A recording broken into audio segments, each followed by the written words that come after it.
Chairman Pakistan Peoples Party Bilawal Bhutto का कहना है कि मैं इलेक्शन नफरत और तकसीम को दफन करने के लिए लड़ रहा हूं। तफसीलात के मुताबिक साहिवाल में पीपल्स पार्टी के जलसे से खिताब करते हुए साबिक वजीर खारजा और चेयरमैन पाकिस्तान पीपल्स पार्टी बिलावल भुट्टो का कहना था कि पाकिस्तान मुश्किल वक्त से गुजर रहा है।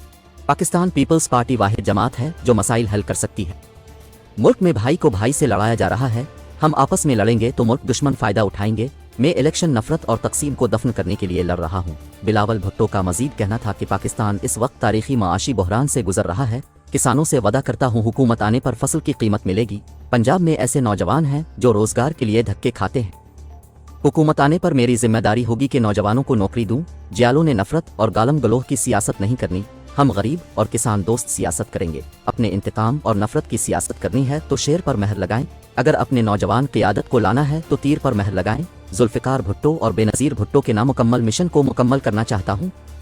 पीपल्स पार्टी चेयरमैन का कहना था कि पाकिस्तान मुश्किल वक्त से गुजर रहा है। पाकिस्तान पीपल्स पार्टी वाहिद जमात है जो मसाइल हल कर सकती है।